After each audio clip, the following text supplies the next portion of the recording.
Olá, seja bem-vinda e seja bem-vindo ao Direto da Horta, aqui no canal Agro Mais, seu canal Agroinformação 24 horas. Veja que legal, pesquisadores da Embrapa Hortaliças em Brasília desenvolveram o BRS Sena, um tomate híbrido que trouxe bons resultados no clima seco e quente do Centro-Oeste. Foram feitos experimentos com este tomate em Alagoas e os resultados foram excelentes. Este estado hoje importa cerca de 80% do tomate que consome. Para falar sobre esses experimentos e as características deste tomate, recebo a Flávia Teixeira, que é engenheira agrônoma da Embrapa Hortaliças e que atua na Embrapa Alimentos e Territórios. Olá, Flávia, tudo bom? Seja bem-vinda. Olá, tudo jóia? Obrigada. Excelente. Então, eu queria perguntar para você, os experimentos trouxeram bons resultados para um plantio no Nordeste, né? Qual foi o pontapé inicial para levar este tomate do centro do país e testar o plantio dele no Nordeste? Então, com a minha vinda para o Nordeste, a ideia, a estratégia da Embrapa era colocar novos materiais disponíveis para plantio no Nordeste, porque o clima aqui, por ser tão quente, muitas vezes úmido, ou mesmo dentro do Agreste ou do Sertão, em que as temperaturas são muito elevadas, a ideia era disponibilizar novos materiais genéticos com potencial de produção para cá. O BRS Sena surgiu como opção porque ele é um híbrido muito resistente a doenças, como um dos principais problemas de produção no Nordeste, em função da alta temperatura e da alta umidade, é a presença de muita bactéria, de muitas doenças no tomate. Nós resolvemos trazê-lo, assim como outros materiais, mas ele veio encabeçando a fila para cá, para o Nordeste, para fazer esses testes. E ele teve um comportamento até superior ao que a gente esperou, porque ele surpreendeu bastante em termos de sanidade de planta e de produtividade. Perfeito, perfeito. E os testes em Alagoas ocorreram ou ocorrem desde 2020, né? E há produtores já plantando e colhendo com bons resultados. E este tomate, obviamente, adaptou bem ao clima, né? É preciso que o produtor tenha algum cuidado a mais? Ou por ser também um tomate que tem mais resistência às pragas, talvez ele seja até mais econômico para o produtor? É o caso? Veja bem, são coisas que caminham juntos. Como a gente tem uma condição de clima muito estressante no Nordeste, em função da alta temperatura, em função da completa falta de umidade, como acontece em partes do Agreste no Sertão, ou da alta temperatura com umidade, como acontece na região da Zona da Mata do Nordeste, é muito prudente que o produtor adote práticas de conservação de solo, de melhoria de microclima para a planta, que traga uma condição de produtividade melhor. Isso, assim, independente de qual tomate seja, independente de ser o Sena ou de qualquer outro cultivo, são práticas que são muito propícias a serem adotadas, em função da dificuldade que a planta tem de resistir a esse calor. Então, quando você soma o fator genético com o fator que você melhora no campo, no convívio do campo, né, na condição da planta no campo, você traz uma série de benefícios. E esses benefícios, diferente do que se possa pensar, não são mais caros, não tornam o cultivo mais caro. Muito pelo contrário, são benefícios que tornam mais barato, que diminuem o custo de produção, porque você está adotando boas práticas. Então, você está prevenindo doenças, você está prevenindo problemas. Quando você previne doença, você evita a aplicação de produto, então você reduz seu custo. E isso daí é especialmente importante para pragas como a traça do tomateiro, que é uma das maiores dores de cabeça para os produtores, né, hoje no Brasil inteiro, mas principalmente nessa região que a gente está falando, no Nordeste, não tem, às vezes, o costume de plantar tomates pela questão climática. pelo excesso de umidade, pelo calor. Quais são as características que essa planta, essa variedade de tomate oferece para o produtor, então? Ela vai ser um tipo de planta que é preciso cuidar do solo, é preciso pensar na saúde biológica do solo também, mas ela é uma planta que comporta da mesma forma como o plantio tradicional do tomate? Naturalmente ela foi desenvolvida para ser mais resistente. Então é isso que a gente veio testar com esse tomate aqui e é isso que ele vem respondendo. Ele que se comporta de uma maneira mais resistente à alta temperatura. Então, vamos supor, outros materiais podem não ter a mesma produtividade, porque o tomate, originalmente, ele é uma planta que vem de regiões de clima temperado. O processo de melhoramento condiz e se posiciona, que a gente chama de melhorar essas plantas, a fazer com que ele aprenda, ele seja desenvolvido para se adaptar em condições estressantes para a planta, no caso, muito calor. Então, ele se comporta mais resistente. Vamos supor, não sei se caberiam muitas comparações, mas uma pessoa que não gosta de um lugar muito frio e outra pessoa que se adapta bem a muito frio. É mais ou menos isso que acontece. Uma pessoa que não gosta de um lugar muito quente, se sente muito incomodada, outra pessoa já tem uma característica já convive melhor em uma região mais quente. O processo de melhoramento genético, só que quando a gente trabalha com melhoramento genético, isso não é empírico. A planta foi desenvolvida, foi trabalhada para apresentar foi selecionada para apresentar essas características. Então, ele se comporta de uma maneira mais resistente do que as demais. Ontem eu estava conversando com os produtores, estava em campo e conversando com eles. A melhoria do campo, da condição microclimática para a planta, é uma coisa que se deveria ser feita, principalmente em termos de conservação de solo, naturalmente, independente do híbrido, do tomate, da cultivar, do que se fosse colocar ali. Então eu perguntei para o produtor, se fosse você, aqui agora, nós estávamos no campo, você preferia estar no sol ou na sombra? Todo mundo vai preferir ficar na sombra numa região de clima muito quente. Com a planta é a mesma coisa. Só que tem pessoas que toleram mais ficar no sol do que outras. O processo de melhoramento genético quando se promove para essas características é exatamente isso. O comportamento do Sena foi resistir, foi ter uma tolerância maior numa condição de mais calor. Quando a gente fala sobre resistência, esse tomate também ele demonstra resistência na questão de prazo de validade, principalmente quando a gente pensa do momento que o produtor vai colher este produto, ele vai transportar esse produto até que ele chegue ao consumidor, ele é resistente nesse sentido também?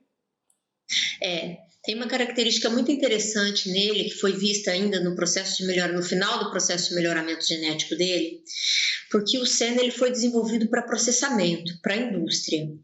E na indústria, muitas vezes, quando está em período de alta colheita, alta carga, alta quantidade de tomate para entrar na fábrica para ser processado, esse tomate fica esperando no pátio. E isso é uma vida de prateleira. E pela composição dele de ter um tegumento é a pele do tomate, né? Tão firme, tão consistente, ele consegue ter uma vida de prateleira maior. Então ele dura mais tempo, sendo tanto voltado para esperar ser processado na fábrica ou quando a dona de casa compra, o tempo que ele fica em casa até começar a apodrecer, né, até começar a degenerar, é bem maior. Ele também tem essa característica que é bastante interessante, tanto para o consumidor, como para ser consumido na salada, quanto para a fábrica, para esperar um processamento. É um tipo de tomate que a gente pode esperar, ele pode ser plantado tanto pelo agricultor familiar, como pela indústria, para o seu processamento, claro, como também, imagino, para estufas, correto? Então, com mais resistência, imagino que, pelo que eu li, é um tomate com uma boa aparência também, ele traz bons resultados para a renda também dos agricultores familiares, no caso. É isso mesmo, Flávia?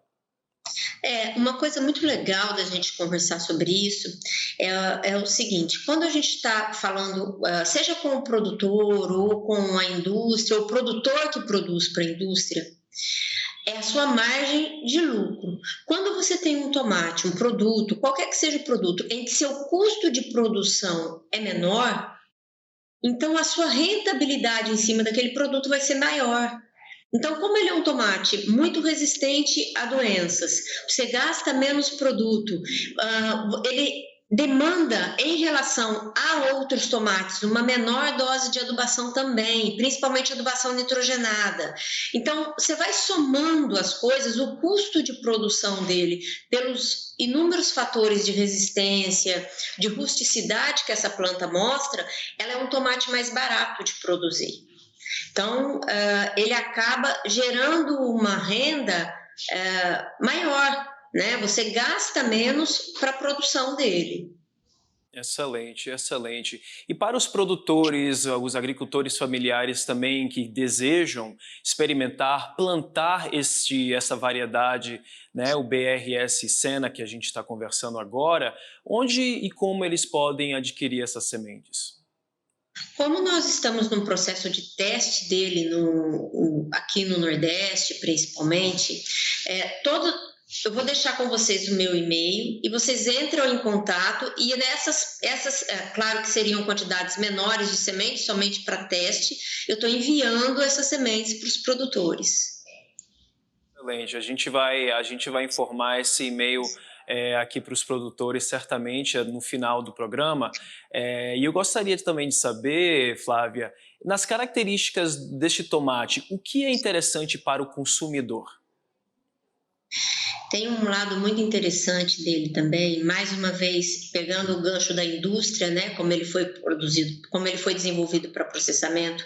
Geralmente os tomates desenvolvidos para processamento, eles são mais doces, ele tem um sabor maior, mais gostoso, vamos dizer assim, porque a indústria precisa dessa quantidade de açúcar maior para processar esse tomate na fábrica, que é o que a gente chama de brix. Então, ele é um tomate muito saboroso, ele é um tomate que tem um sabor diferente, ele tem um equilíbrio de acidez e doçura que é muito peculiar. O sabor dele é completamente diferente. Então, muitas vezes, às vezes a gente compra algum tomate que não tem um gosto tão bom, né? É mais azedo ou tem muita água. No caso dele, ele tem um equilíbrio de doçura e de acidez muito agradável, muito gostoso. O sabor dele é bem diferente.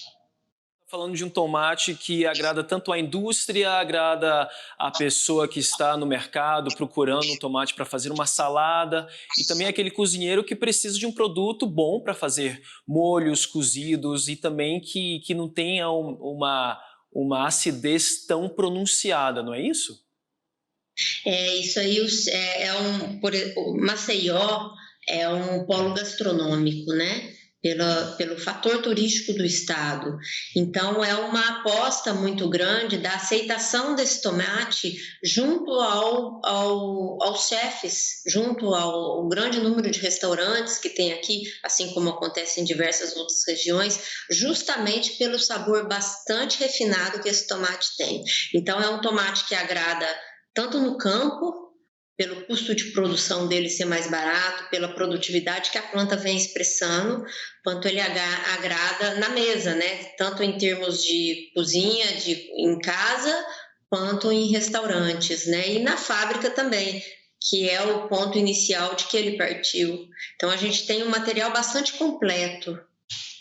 Isso é muito interessante porque quando a gente pensa também sobre o uso desse tomate, o uso das hortaliças, né, a gente pensa também nesse, como você falou, os polos gastronômicos, os restaurantes, e pensando em receitas também, a gente sabe que o tomate serve também para salada, ele serve para os molhos de tomates que a gente consome na pizza, com massas, pensando também na famosa sopa chamada gazpacho, né, espanhola, que é servida fria e à base de tomate, muito deliciosa.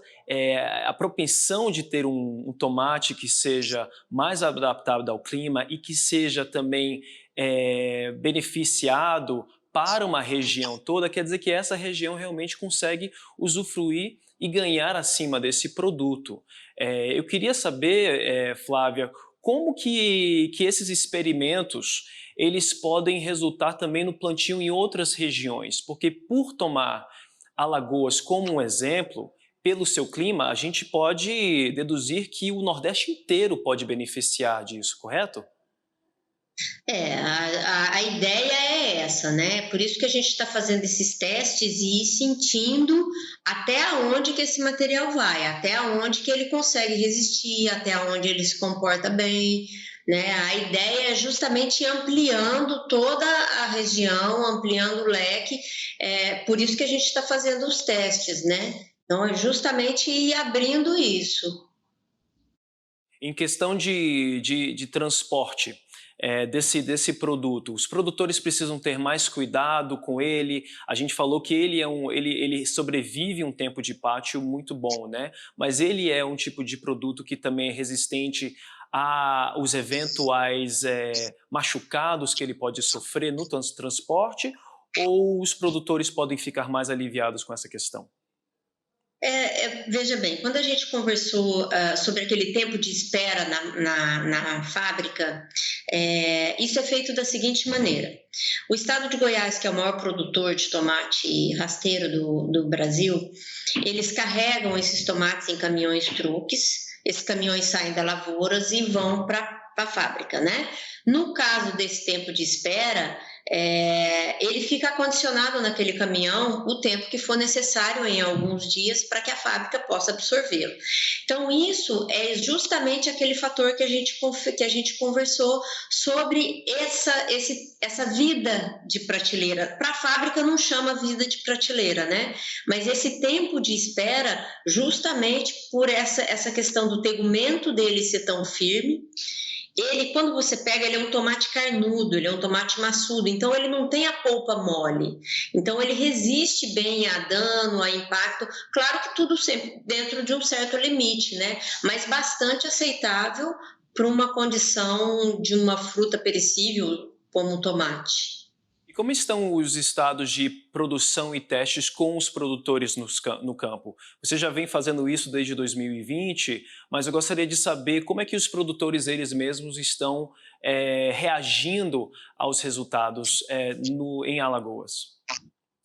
Tá muito legal, porque agora a gente teve que dar uma parada por causa das fortes chuvas que estavam no Nordeste, né? Então, realmente a agricultura sofreu bastante com isso, mas desde ontem eu já estava no campo, a gente já está vendo novas áreas de plantio, tanto para produção de mesa quanto para processamento. Uma grande parceira nossa, que é a cooperativa de Pindorama, vai passar a processar o tomate. Ela vai começar com o Sena, porque ela vai fazer uma linha de molho de tomate, né?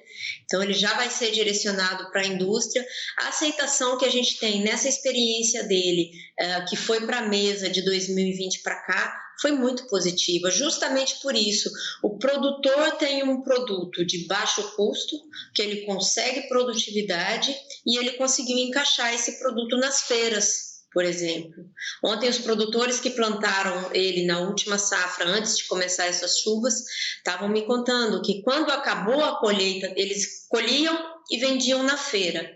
Quando acabou a colheita dele, e eles tiveram que substituir por outro tomate, não tinha mais Sena, que as pessoas perguntavam, mas e aquele outro? E aquele outro? Por causa do sabor. O consumidor se prendeu ao sabor dele, né, para ser consumido in natura. Então, tudo isso vem trazendo uma série de informações, feedbacks interessantes, que a gente vai construindo e abrindo o leque dele. Essa é a intenção, né?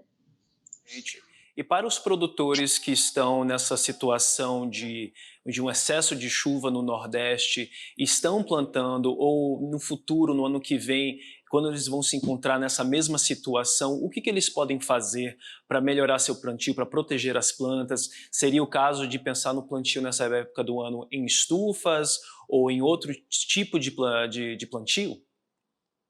Nessa região do litoral, que é a zona da mata nordestina, realmente caberia produção em cultivo protegido. Nessa quantidade de chuvas que nós tivemos aqui esse ano, embora tenha sido atípica, é muito complicado você conduzir qualquer tipo de hortaliça em campo aberto. Já para o agreste e para o sertão, isso se ameniza. O agreste e o sertão, se tiver água, eles produzem o ano e eles poderão produzir o ano inteiro, né? Mas aqui na zona da mata a gente tem que se estruturar para, numa condição de cultivo protegido, conseguir produzir nesse período de chuva. Quando a gente fala sobre Alagoas, mais cedo na introdução, eu tinha mencionado um pouco sobre a alta incidência de importação do tomate para o estado. Realmente é um estado que não produz tomate regularmente, ele importa a maioria. Então a gente pode ver que é um tomate que é bom para o produtor, bom para o consumidor, ele vai alavancar a renda dos produtores nessa região e mudar essa estatística do estado ser o importador de tomate, né? A gente pode ver outros indícios com o desenvolvimento dessa hortaliça, a gente pode esperar que outros estados também se beneficiam desse plantio no curto ou médio prazo, ou é uma questão mais a longo prazo? Veja bem, eu vejo como uma questão de médio a longo prazo, porque é um processo a ser construído. O que nós estamos fazendo é fomentar a produção. O estado de Alagoas, por exemplo, ele importa praticamente todas as hortaliças. O tomate, que é a segunda hortaliça mais consumida no estado pela comercialização na Ceasa de Alagoas, importa de 80% a 86% da quantidade. Mas a gente tem que ver isso, é aquela história do copo meio cheio ou meio vazio, né? A gente tem que ver isso como uma oportunidade de crescimento, um fomento ao crescimento, uma oportunidade ao crescimento. Então, a ideia é que nós vamos tomando como exemplo esses produtores que estão conduzindo essas áreas agora, isso está dando certo e eles vão servindo de espelho para outros, e a gente vem com o tempo a mudar essa realidade. A grande expectativa e, na verdade, a grande vontade que a gente tem em termos profissionais, a Embrapa como empresa, como fomentadora do processo, junto com todos os seus parceiros, é justamente alimentar isso, né? E que a gente consiga trazer essa produção, a gente consiga fazer essa produção. Ver como é importante o papel da Embrapa na atuação com o produtor e com também o consumidor ao trazer pesquisas científicas, para trazer pesquisas no campo e que trazem realmente um grande resultado. Flávio, eu queria também saber, especular um pouquinho na questão sobre o desenvolvimento de hortaliças para esse tipo de clima, que não é fácil, né? Não é fácil para os produtores. E um grande investimento para os produtores que precisam trazer um plantio protegido à região. A gente pode esperar talvez outros experimentos com hortaliças para beneficiar os agricultores na região do Nordeste? Sim, é o que a gente espera, o que a gente fomenta. Nós já temos parceiros que vão investir em cultivo protegido, justamente vislumbrando um mercado que aí não é atendido, que é a produção de hortaliças, principalmente de tomate, pelo alto valor agregado dele no período de chuva. E assim como outras hortaliças. Como você disse, não é fácil você aclimatar a planta, existe todo um trabalho por trás, dentro do melhoramento genético, dentro da adoção de boas práticas agrícolas, que somando, e a gente, junto com as empresas de extensão rural, públicas e privadas, nós conseguimos colocar a roda para girar, vamos dizer assim. Então, existem outros materiais, alface, cenoura, cebola, melão, que a gente traz para cá, que tem a ideia de fomentar a produção, visto que melão é hortaliça, tá? A gente chama de fruta, mas melão é hortaliça. Justamente materiais mais adaptados, porque aqueles materiais antigos eles não conseguem ter bom desempenho, muitos deles, né? Na região Nordeste, e em função de toda essa situação que a gente conversou sobre clima, sobre temperaturas muito altas. Se a gente pensar na fisiologia da planta, veja bem, uma planta que foi originalmente vinda de regiões de clima ameno. Quando você coloca essa planta numa região de clima de temperatura muito elevada, ela passa muita sede, ela não consegue se desenvolver em função disso. Quando ela abre florescimento, o florescimento, a gente tem que entender que o que é flor vai virar fruto, vai virar produção. Numa condição de temperatura muito alta, ocorre abortamento de flores. Então, essas plantas que não estão adaptadas a essa condição quente, ela coloca a flor e a flor morre. Então, isso dá baixa produção.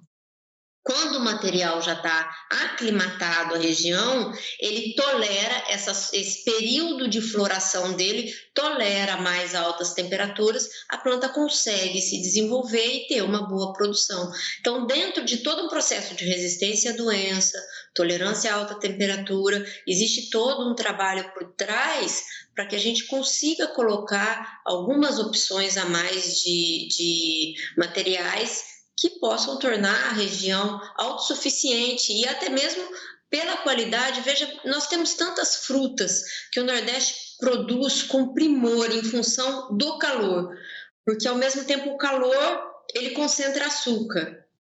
Então, tantas frutas tão doces. Se a gente conseguir fazer isso com tomate, nós podemos aumentar muito o sabor, melhorar o sabor do tomate. Tomates mais doces, tomates que venham a concentrar mais açúcar. Então, tudo isso vem num trabalho, vem numa construção. E a gente vai testando esses materiais e vendo como o material se comporta.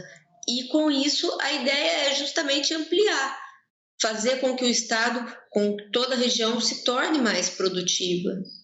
Excelente, excelente. Bom, Flávia, depois dessa, o que eu quero fazer agora é realmente fazer minha salada, experimentar esse novo tomate, ver como ele é, saboreá-lo, né? E incentivar os produtores também da região, também aqui onde nós estamos no Centro-Oeste, para degustar e também plantar para a gente também melhorar esse plantio e trazer o melhor produto, né? Mais saudável também para a nossa população. Eu quero te agradecer, Flávia, pela sua participação aqui e ficamos de portas abertas para futuras entrevistas e trazer mais novidades sobre hortaliças aqui no Direto da Horta. Eu que agradeço, é um prazer sempre estar com vocês. Excelente. Flávia Teixeira, engenheira agrônoma da Embrapa Hortaliças, que atua na Embrapa Alimentos e Territórios. Espero que você gostou muito desse programa informativo e também para beneficiar o produtor como também o consumidor. Meu nome é Gabriel Estrela e eu fico por aqui e te aguardo no nosso próximo encontro.